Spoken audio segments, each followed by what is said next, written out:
the chapter leadership, speaking with the staff, and really it's enabled me to focus on 3 priorities plus 1. So in the first 90 days, I've gone through an independent assessment of the certification and credentialing programs, because those are certainly at the heart and core of what CSI offers. And to a person, when I ask people what makes CSI invaluable, the certification programs come up, particularly the potential for the evolution of the CDT, and also the opportunity for CSI to be engaged in workforce development, introducing people into construction, and along those lines, that there continues to be a tremendous opportunity in place for CSI in terms of bridging gaps between, if you'll pardon the term, vertical associations, whether it's architectural associations, engineering, contracting, and all the myriad associations that are within the product manufacturers groups. So certification assessment has been one element. There's a lot of strengths. There are a few things that need to be tidied up. The second thing is budget. There's no question. All you have to do is look into the publicly available 990s. That we've had some budget challenges. We have budget challenges ahead of us. But really what that translates to is what programs can we reasonably sustain, and what is CSI going to look like and need to evolve to moving forward, because CSI is like many other associations. Traditional models of joining, generating revenue, and providing value have been challenged across the board, and not just because of economic times like the recession in 2008, but the way that people consume information, the way that consumers expect to be met on their time and their terms, really challenge the traditional ways that we grew up with associations and that we engage with associations. So that means we're going to have to focus on those programs that are going to provide the most value to the right audiences, and we're still figuring out what those are. And then it's certainly no secret, I know at the chapter level or with any other chapter, that IT issues have been a particular source of difficulty. And again, I don't know any association that hasn't had issues with their CRM systems. I've certainly dug into some issues that say, yeah, while there are things that we could have done differently, we've engaged in a top-to-bottom assessment of pretty much anything with an IP address. And we have, nothing is broken so badly that it can't be fixed with the right amount of effort, energy, and involvement with the staff. And some plans are emerging. It's a little too early to speculate what those are. But within the coming weeks and months, we'll be laying out a proposal to upgrade not only the back office systems to enable things to run more smoothly with the chapters, but also improve how members and other stakeholders do business with us and get content from us, because most of that is badly in need of refreshment. And then the plus one is really working on some cultural issues, just approaches to leadership with the staff and with the board. The lane, you and I spent quite a bit of time talking about, and other board members have, and I think there's some very exciting things afoot. So that's quite a bit in the first 90 days. I guess I'll finish with, it is certainly, there are certainly more challenges than I initially anticipated. That's also to be expected. But there is a lot of opportunity, I think, ahead for CSI. And those changes will, happen over the coming weeks and months, but certainly not instantaneously. Mark, some of the things that the board was very excited about was your enthusiasm for the potential of CSI. Can you talk about that, and do you still have enthusiasm for our potential after 98 days? Well, yes, I do, and I mean that sincerely. my background, some know, some don't. I came from a ski and snowboard association that had a long and storied history. I mean, skiing and snowboarding in this country goes back, to the early 1900s. It's deeply rooted in European ideals of what skiing and snowboarding were about. And that may not sound like much, but the European models of that approach are really rooted in licensing and permissions as opposed to a more free-flowing market economy that we have in the States. And so our versions of how to teach those things, while we had to overcome that European heritage and develop something uniquely U.S. And then we had to take those things that were developed in an era when geography and snail mail and phones were how you communicated. So that created certain geographical alliances, and those things are still very important and very true. But what's happened, and I think is a challenge not only for any business or any association, is that we are now in, for lack of a better term, the Uber economy. If you were to Google Forrester research and look at the age of the customer, or the era of the customer, I forget right off the top of the head which it is, they'll talk about, and you see it a lot, how technology is disintermediating different models. Uber's the largest transportation company, arguably not in the world, but certainly ground transportation company in the United States, yet it doesn't own a single cab or vehicle. Netflix started as essentially a DVD subscriber model and is now a content provider. One can argue that Google is about to become a vehicle manufacturer. Tesla considers itself to be basically an energy company as opposed to a car manufacturer. So, and associations like CSI are challenged by the fact that there are for-profit alternatives in some cases to the content that it offers, and that other content is more and more every day freely available. I think CSI has a really great opportunity to be the trusted provider of vetted content, which is consistent with its history. And what we need to do is bring that into the digital age and find a way to sustain that.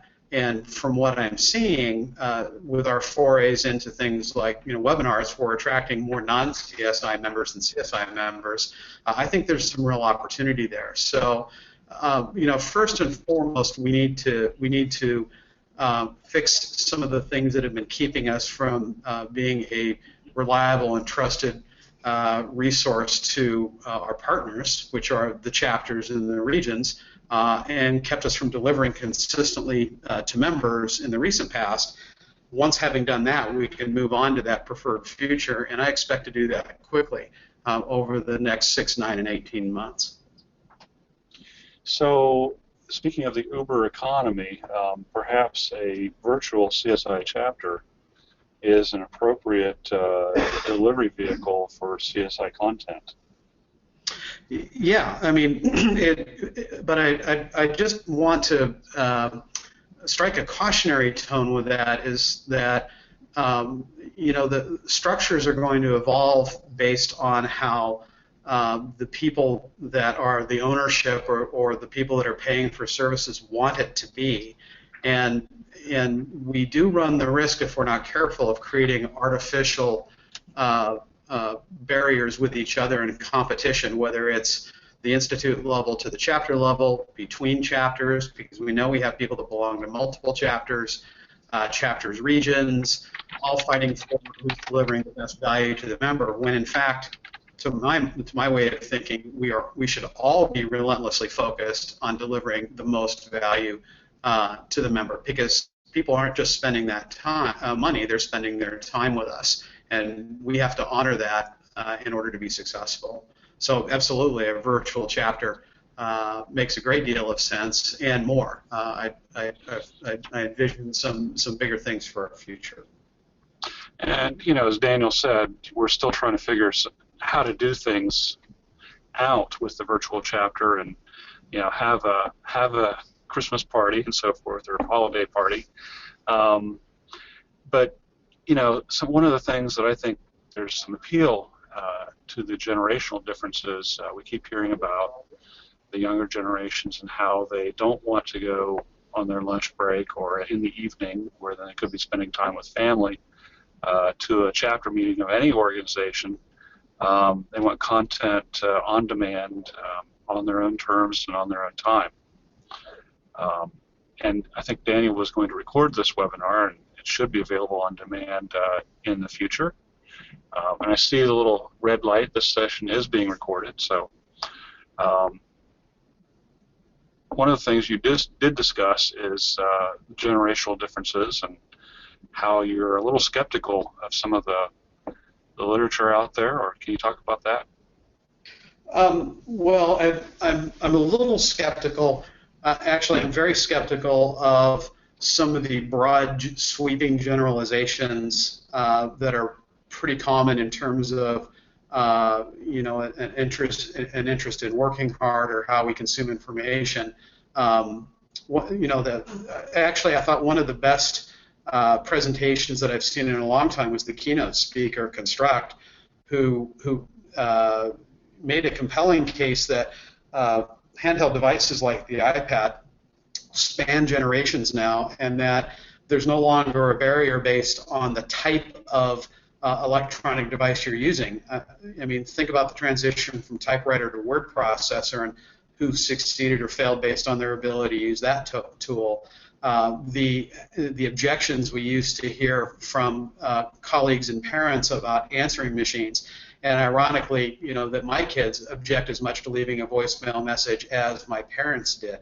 But what we are seeing is that all consumers of all stripes are being trained to serve themselves and to be able to consume information at a time and place of their choosing.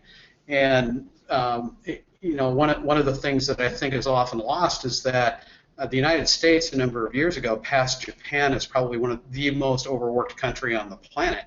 So it's not even if they want to, they sometimes don't have the time to, or are not supported in the workplace to go engage in that external professional development. And so it's incumbent on all of us to find ways to make that easier and more relevant. And the ways that we grew up consuming information are fundamentally different and changing, and not inherently bound to one generation. There may be preferences for sure, but I think it's a mistake. I think some associations made the mistake of saying, well, we're going to abandon our print magazine in favor of digital, when in fact we know that in some cases a print magazine can actually spur the consumption of digital content and bind people more and more to the organization that's serving them, and that loyalty has to be proven every day. When you mentioned answering machine, my mind went off on a complete tangent. But somebody told me recently that if you really wanted to get somebody's attention, send them a fax. And not many people have an actual fax machine. A lot of times they'll be delivered to your email or something like that. Well, what's interesting in direct marketing is it's come full circle. If you really want to get somebody's attention, you send them a physical letter because their mailboxes aren't as crowded. Well, we're bombarded with all the email and digital content through various social media outlets. It's difficult to see the quality content from the noise. Yeah. So how do we differentiate when we're trying to make those outreach efforts? Any ideas there? Yeah, I mean, so one of the things that I've been spending quite a bit of time talking to the staff about are really building the personas, and that's a marketing euphemism for a profile of the types of people that are most likely to want to engage in CSI education and content. And I think previous board leaders, I know that Bob Simmons in particular, was really keen on education as being the cornerstone of CSI's future. I happen to agree with that wholeheartedly, and that some content will provide for free and some content will charge for, but it's not producing content for its own sake. It's ensuring that it's going to be timely, relevant, interesting, and probably most important, vetted because it bears our name. And if it's credible and passes the litmus test of not being having sold out, if you will, to a commercial interest, people will come to that information. It has to be authentic. It has to be practical. It has to be actionable. And if we focus our content in that way, rather than just waving our hands saying, "Hey, please pay attention to us because we're CSI," which is what most associations or many associations have done, I think we're going to be okay in the long run. And we've admittedly, as an organization, had some challenges in that arena, the past couple of years for a variety of reasons. But it's where we are now, and I think if we can make that investment, we're going to be just fine. When I speak to colleagues now, and new colleagues, and some friends that I've known for a while in the construction space, that's what they speak up most also about CSI, is that we have that opportunity to speak about architecture, engineering, contracting, and products in a way that each of those vertical associations really don't. So that's why I'm pretty excited about what the future looks like. Great. Daniel, do we have any questions from the participants yet? I haven't seen any come in, so okay. Once again. All right, I just wanted to check in every few minutes. So, Mark, I'm hearing a focus on the member or focus on the customer, or as we've been discussing on the board lately, focus on the owner of the organization. Can you talk about that a little bit? Yeah. So, I think, Lane, you asked me what got me excited about CSI and the opportunity, and I think one of the real opportunities is that the board itself is saying the right things when it comes to where it needs to go. Too often, associations can get trapped into existing for the sake of existing or believe that they'll be around forever, when the road is littered with those associations and businesses that thought that way and are no longer among us. And it's also easy to get confused, I think, about who really is, who pays the freight.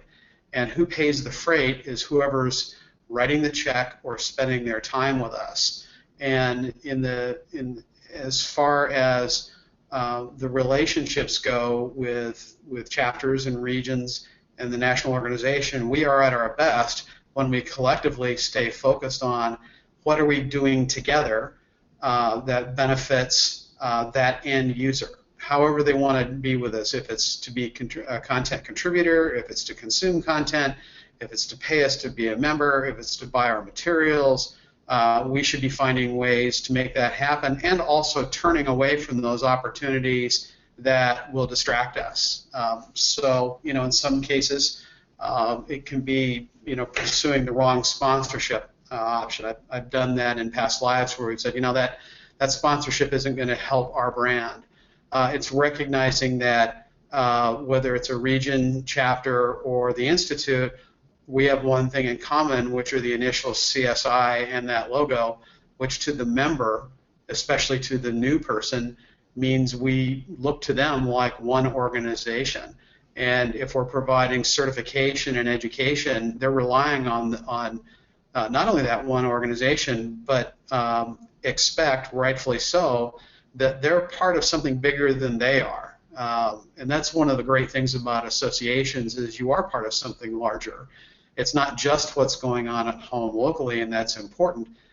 There's that old joke, all weather's local, but weather starts from somewhere else also.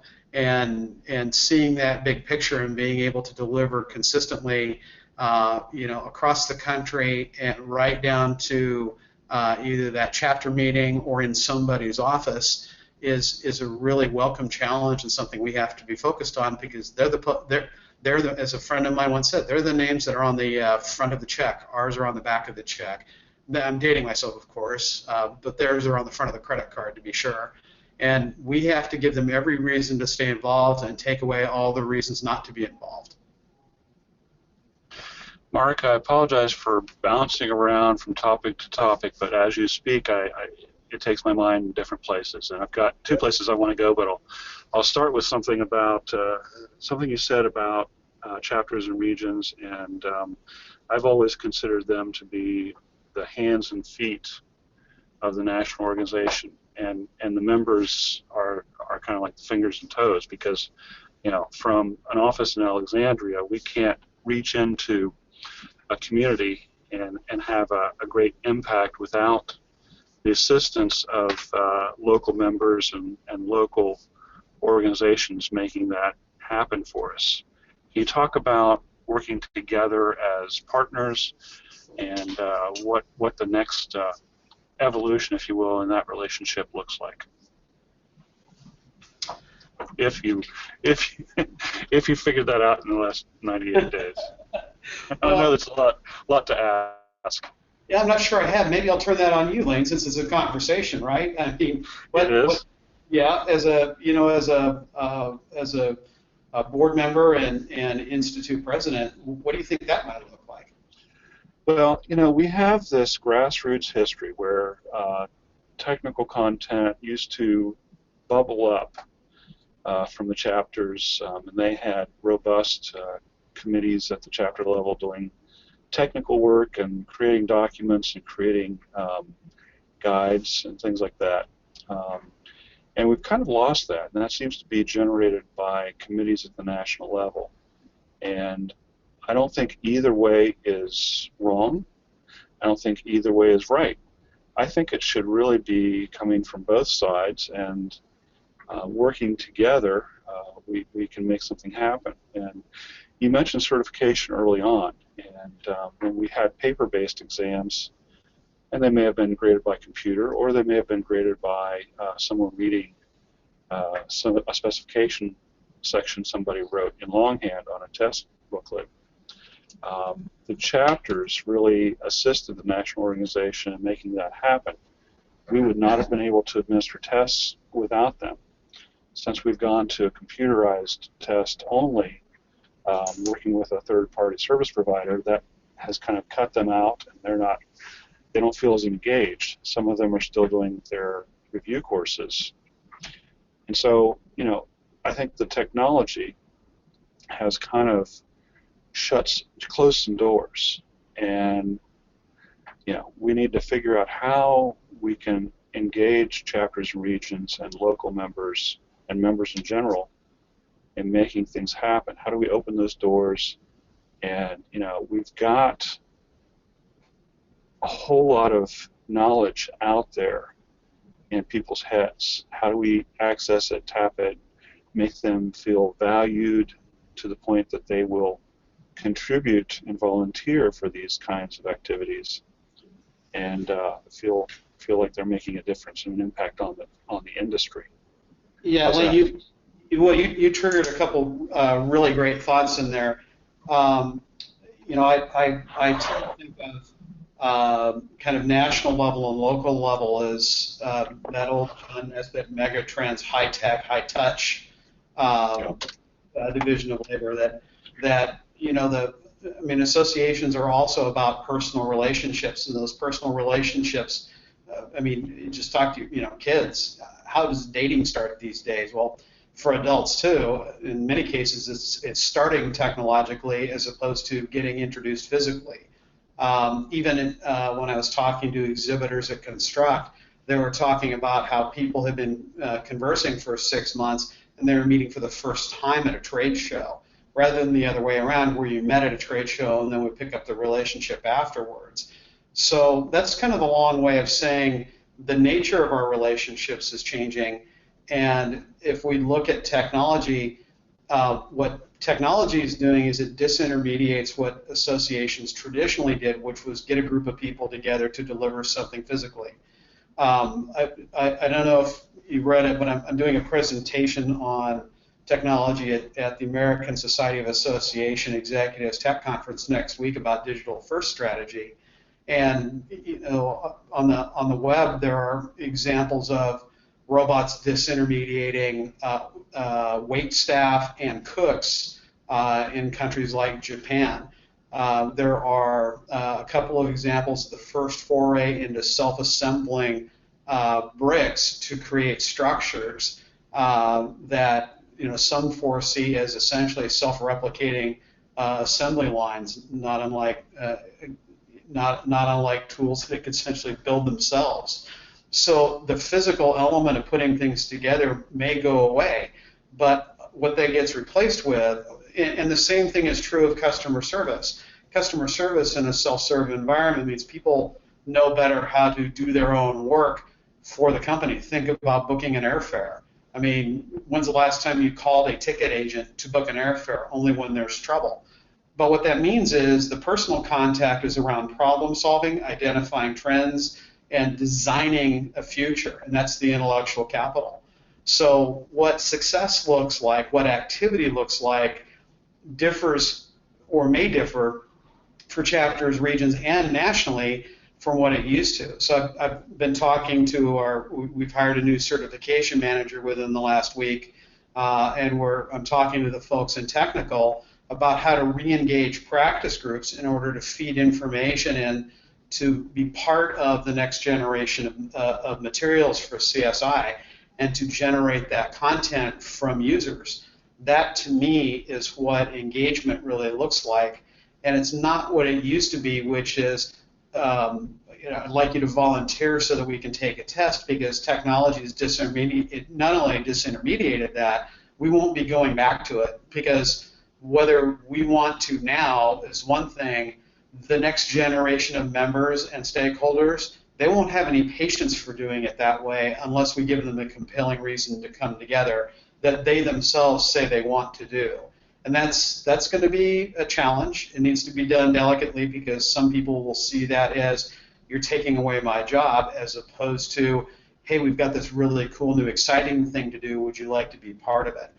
And so in terms of what the relationship can look like, if we're willing to evolve together quickly and have that conversation about what the next steps can be, I see some really great things happening. And one of them is at the academic level, where I'm hearing quite a bit of demand and desire for CSI education programs to help develop a workforce. That may look different. It also may provide a new outlet for all of that volunteer enthusiasm at the local level. I actually had a couple questions pop in right after Lane asked, are there any questions? The way it always happens. It always does. Wakes everyone up out there. Two of them are very similar, so I'm just going to kind of combine them. Please elaborate on member retention, which I think you mentioned a little bit earlier. What is staff doing to halt the exodus? What can chapters do to help? And that's one of those big questions. Yeah. So, yeah, it is a big one. And, I said at the outset, a couple of issues were IT, certification, and budget. Those were really tied around one issue, which is to get cleaner data about what our members are or aren't. How many members are we serving that pay nothing to the organization? What does that look like? What programs are working well? Which ones aren't? That's all coming together. I wish I could say I have a better answer for us. The best information that I have right now suggests that very few of our members, or relatively few, maybe 1 in 5, are that traditional specifier, and most are in the product representative group. But we also have a considerable number of architects. Having talked to the staff, particularly a couple of them, I think they're poised to be able to address the needs of those different groups, but we haven't really articulated a great plan yet for how to make that happen. I expect to have something in mind within the next 1 to 2 months. But I can tell you the first thing that we have to do is we have to do what we say it is we're going to do. So the member experience has to be reliable. It has to be accurate. we have members who can't do business with us online. They can only do so on the phone. Those kinds of things have to change because that's the base level of expectation working with an association or, frankly, any company. If we can't provide that base level of service, we're not going to get on to the, well, what are the next steps we take for a richer experience? So right now, it really is a new level set, trying to create a consistent service experience with the members so that they don't have a reason to quit on us, and that we also have better information about which ones are really leaving or which ones just swooped in for a day or two or just decided they wanted to take the CDT, and that's the last time we ever saw them. You know, Mark, I made the mistake of engaging with Amazon a few years ago, and now it's a little scary because they provide product recommendations or book recommendations based on what I've either browsed or actually purchased through their website. And I know that takes a sophisticated algorithm to identify that profile or persona, what that person might like to see in the future. But I feel like they get me, and maybe CSI's customer focus can figure out how to get some of our members and make recommendations on practice groups or books or CSI programs, educational programs that they might be interested in. You're absolutely right, Lane, on both fronts. It is sophisticated and pretty expensive. The good news is the costs of replicating that are coming down every day. And for me right now, success is simply delivering on the basics in the electronic era. Having a mobile platform that at least enables members to access us, having up-to-date, consistent information on the website, making it easier to buy those products online and to know what your member profile is, making it very easy to register for courses and know that those, have an assurance that those continuing education credits are going to flow through.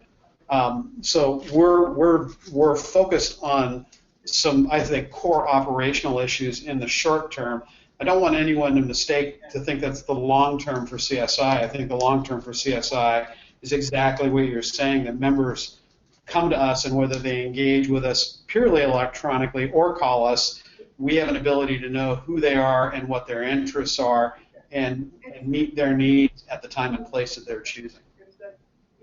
And I don't think you've used it on the call yet, but a word you used to construct really got me, and we've discussed it a couple times since then, and I think it ties very closely into member retention, and that is the word indispensable. How does CSI make itself indispensable to the individual member so that they can't do the profession without us? Yeah, and I would invite anybody listening on this call to drop me an email with their thoughts about what that answer is. On the listening tour, I've asked that question of everyone. What makes CSI indispensable? And the one I'll just check right off the bat is somebody talks about the relationships. And while that may be true, relationships in any organization are usually the things that either get you into the organization or developed as a result of being in the organization. Well, what's the one thing you can't do without that would bring you to the organization? And the question, and I think the unique opportunity for us, rests in the education and certification realm, because the fact is that there are many construction-related associations and many opportunities for the same people to get together within those associations or at trade shows. So that's not, the ability to network is not inherently unique to CSI, but there are other things, and that's emerging now. I wish I could say I had the pithy one-sentence answer. I can guarantee you that at some point in the nearer future I will have that answer, but I can't do that without feedback from the membership, because the only people that can answer that, to your earlier point, Lane, are effectively the owners and the stakeholders in the organization. Exactly.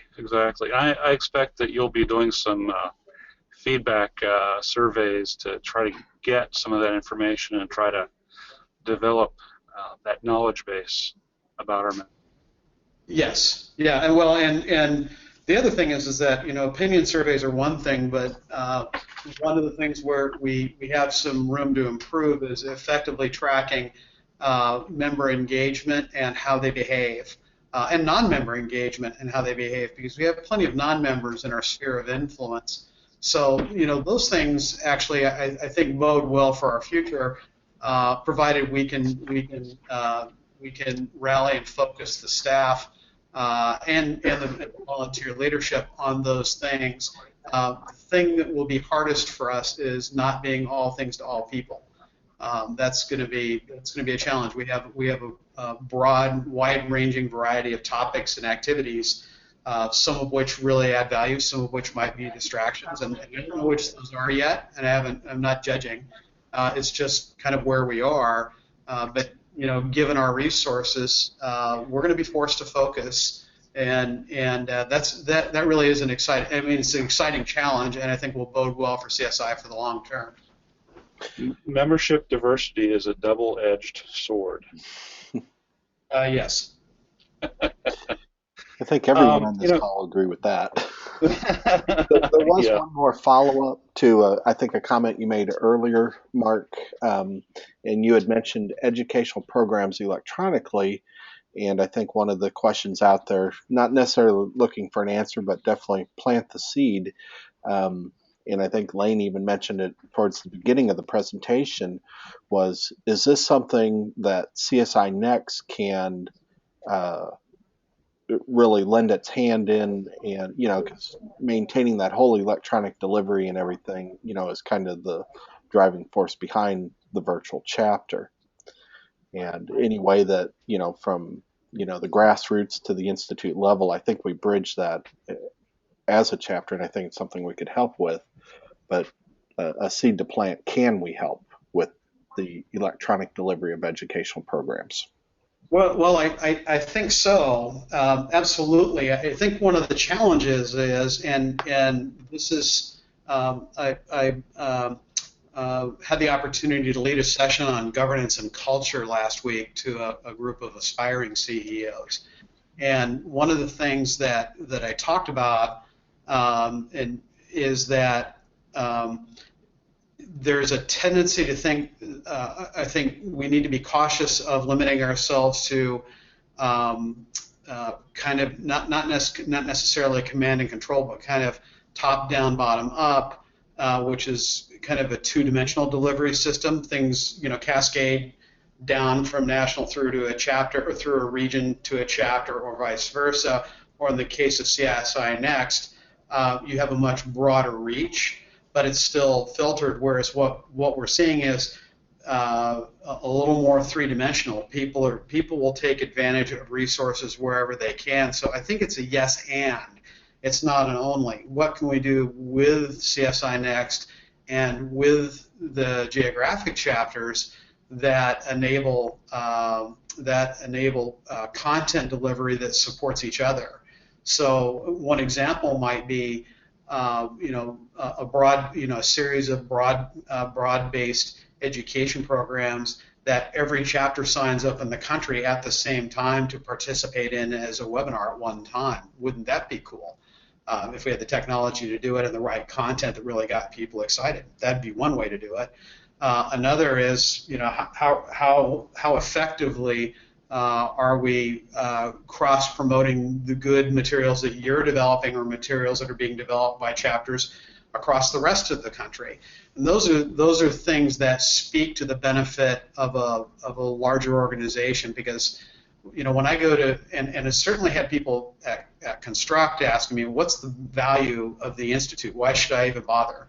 And to my mind, I go to two places. One is, well, first, the letters CSI are everywhere, and that is part of being something bigger to engage in to help you in your profession, in your chosen profession. We should be able to do that, and we should be able to articulate how we do that very clearly, very convincingly, so there's no doubt that CSI should be part of somebody's personal and professional experience. So I think, what you're going to hear from me is it may not change some things, but we'll definitely be questioning in a very positive way how can we work together more effectively and think bigger to deliver that value. Yeah, it kind of leads me on the other direction on that fork in the road that I mentioned earlier. I had another thought I wanted to mention, and that is the brand of CSI. I think you have an appreciation for the CSI brand and having strong chapters, doing great programming, doing great educational events, promotes the CSI brand, and when we have chapters that aren't doing so well, that diminishes the CSI brand. And, we all rise and fall together. And the other thought I had is people outside of CSI have a greater appreciation for our brand and what we represent than perhaps some of us inside the organization. And coming from the outside, can you talk about that a little bit? Yeah, absolutely. Well, I think you're right on both counts, and I don't have the stat, but one of the pieces of information that I'm starting to get is what are the retention rates related to people in specific chapters, and is there a difference in retention rate between people who are affiliated with a chapter versus those that might not be? And we are starting to see some patterns emerge. But you're right. When something goes wrong at the chapter level, the institute's going to get blamed. When something happens at the institute level, the chapter is also going to get blamed because we have the same brand. And I think one of the misnomers, I was having this conversation this morning, is that there's a tendency to think of a brand as the symbol that we promote. But if one is a student of brands, which I'm a brand wonk, I'll say that, and you look at the evolution of brands, even Googling just how Pepsi or Coca-Cola or Ford or all those brands have changed over time, not only look at the logos, but think about how the experience with those products has changed over the years. The reason that Pepsi can be a stylized ball with red, white, and blue is because of the strength of the product and the loyalty of that fan base, if you will. Because that's what translates it instantly into that gut reaction, that emotional experience. And if you have a bad experience with a brand, you're going to abandon it. And we live in an era where people abandon brands faster than ever before. Their tolerance is so much less, whereas the power of the brand, just like it was when we had 3 broadcast television channels, brands were everything for the longest time. And then as people have lost faith in corporations, institutions, government, politics, there's been a little bit of social breakdown. That also reflects on brands as well, and they're no longer willing to just give the brand the benefit of the doubt the way that they used to. They will hop for the better deal, and that's certainly changing generationally by a lot. So to me, what CSI must represent is it needs to represent in the minds of whoever we were with a very positive, very valuable experience that hopefully transforms your life in one way that's positive and for the better.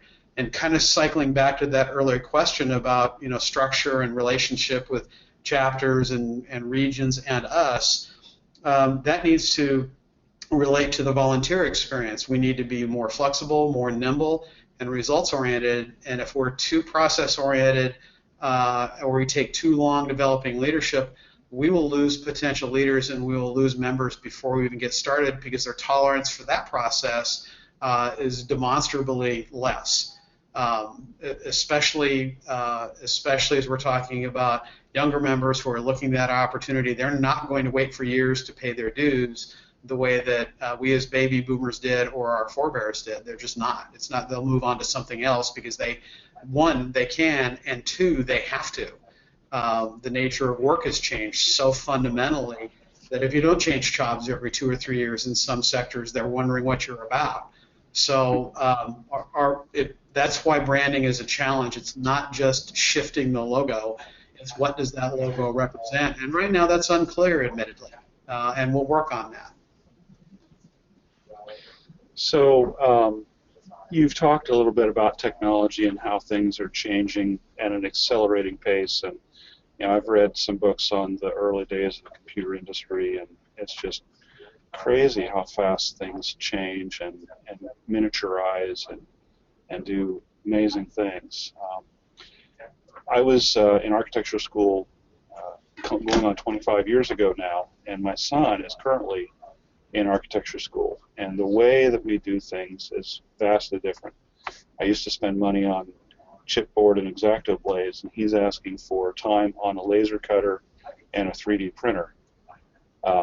And we see videos of houses in Japan or China being 3D printed with low slump concrete, and I think we're going to see a lot of fabrication direct from design models, documentation.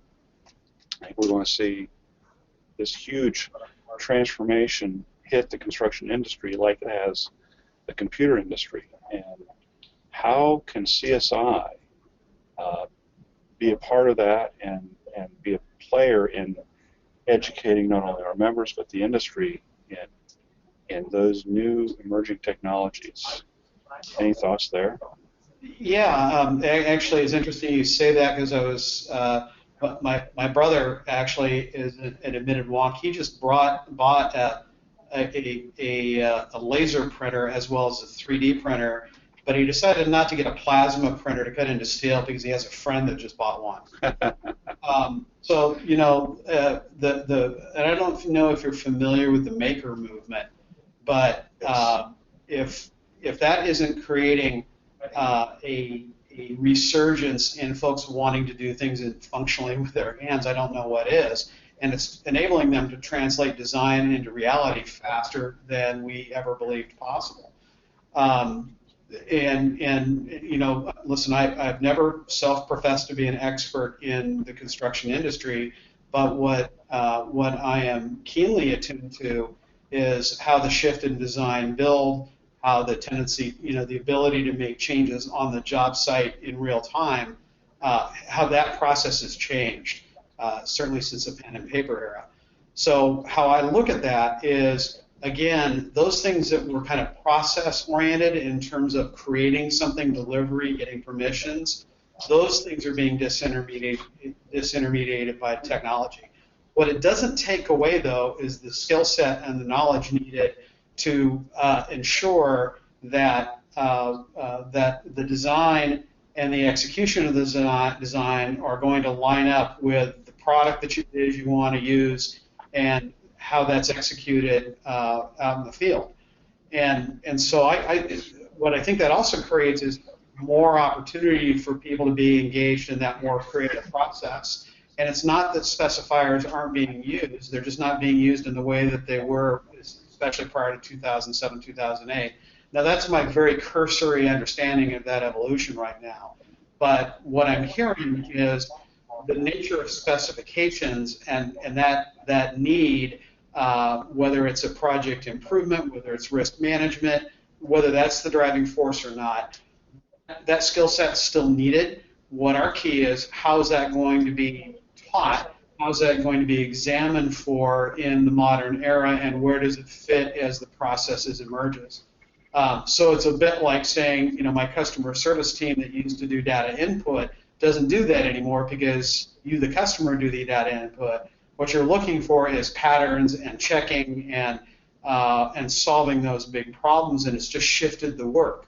So that's really that to me is the really exciting and interesting opportunity, is defining more clearly how the work is shifted. And as I said to the board, when they had the opportunity to be interviewed and met with them, I said, I'm not an expert in that now, but the goal is in another 3 months to 9 months from now, I will be.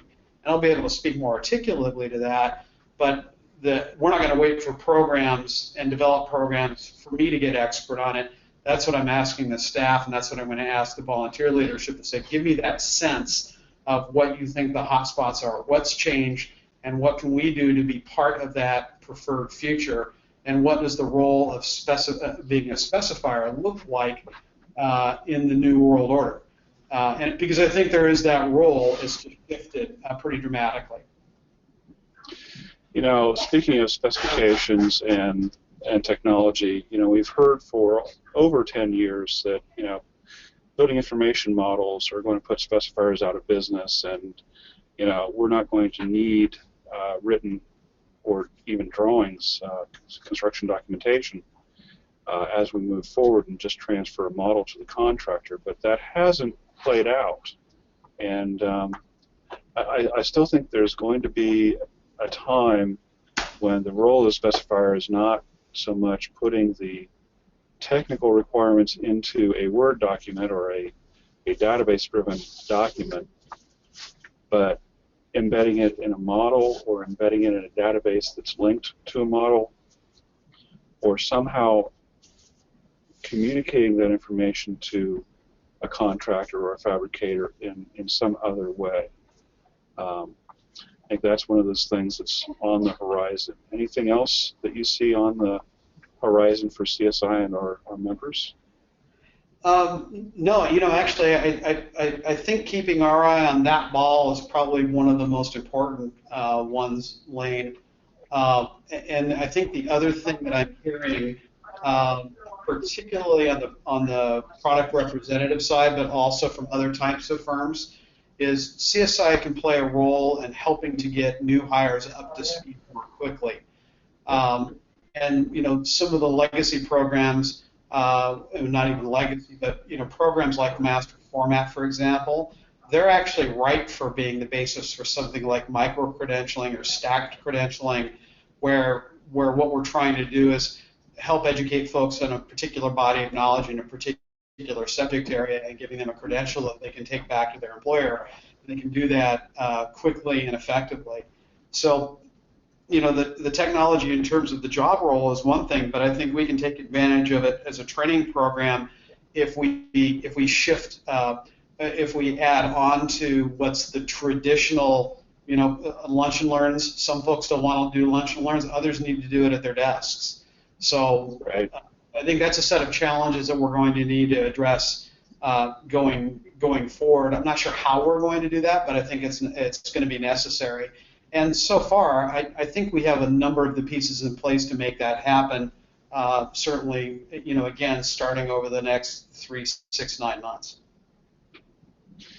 Okay, Daniel, do we have any other questions? We're getting close on time. Yep, I'd say we hit our 4-minute warning, and this came in earlier, and I think you've touched on it in several different ways, Mark, but the traditional member model, and you mentioned diversity, with that, do you think that it's going to change, or are we going to, and if so, how? Well, it's a little early for me to speculate as to how. And I think in part because I'm still getting my arms around what is that current model. I'm actually getting a presentation by some of the staff this afternoon on some of their thoughts about how the model could change. But let me just say this. Members to me are one type of consumer and customer of association services. So there will be some cases where people will want to buy into membership because of the array of services it offers. If membership models were completely dead, Visa wouldn't be sending me different club cards, American Express would be out of business, Costco would be out of business, but they're different membership models. In fact, the for-profit sector has taken tremendous advantage of club-type motivations and exclusivity. So I think it's a matter of shifting it. On the other hand, I also think that we need to be able to make some of our programs more accessible to a broader audience so that being a member doesn't become such a complete barrier to working with CSI that the idea is, think of it as, well, in order for me to shop at Safeway, I have to spend $250 just to get in the door. Then they become Costco. So, both of those buying models coexist. The difference at Costco is you only get what's there at the time. So we're going to take a really hard look at that and to include, all of our products and services. That's what's going to take a little longer, is we have a lot of products and services. Defining which ones are of the most value is the real challenge. So yeah, there's going to be a shift. I can't predict what that's going to be yet. I think the last one is just a comment. A couple times we've talked about retention, and you've touched on it also. And I think a good footnote to add to it is, we have, the entire country and, reaching out of all our members. And I think mentioned earlier was the whole grass roots is kind of what, gave CSI its original life. But retention also, based on size of the chapter, what small chapters are doing to keep them, what large chapters are doing to drive people away, et cetera. And I think it's more of a footnote to look into it as to expecting an answer. Yeah, and I guess really the point I would like to leave on that note is, I may have mentioned this once before, but no organization has in its mission statement to get more members. Attracting and retaining members are a result of providing goods and services that people want, because that's how they vote with their pocketbooks. So whatever is going to attract and retain folks to be engaged with CSI is really what we're going to do, and we're going to look at that, at the institute level, the chapter level, the region level. Yeah, we've hit 11 o'clock. Maybe give it a couple seconds, see if there's any other questions. It's 1 o'clock here, Daniel. Sorry, we've reached the end of the hour. How about that? Lane or Mark, any closing statements? Mark? No, actually, I wish I did, because I think the only thing that I'd say is that I'm very enthusiastic about the opportunity with CSI, and I know we have a lot of work to do. I really appreciate the opportunity to be here at the chapter with you. I've been to one or two others, but this is a real great step in the right direction, and always great to have a conversation with Lane about the future of CSI, and just want to roll up my sleeves and get to work. And I just want to add to Mark's comments about his enthusiasm for CSI. I want to say that we must still be in the honeymoon period with him, because my enthusiasm over the last 98 days and even before that has increased for CSI, and Mark has been the catalyst for that, because he has really opened up some eyes of the board members and helped us to see that staff and the board are working in partnership, and the president and the CEO as partners as well. So I'm very excited about the future of CSI, and I'm glad that we got Mark to agree to be our CEO. And not just partners, it appears to be Wonder Twins. Wonder Twins, yes.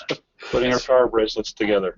And we had some last-minute thank yous from some of the from the audience, and I thank both Lane and Mark for your presentation, and it's very good. And hope you all have a good rest of week, and happy holidays to everyone. Great. Thank you for the opportunity. Happy holidays. Thank you, everyone, and happy holidays.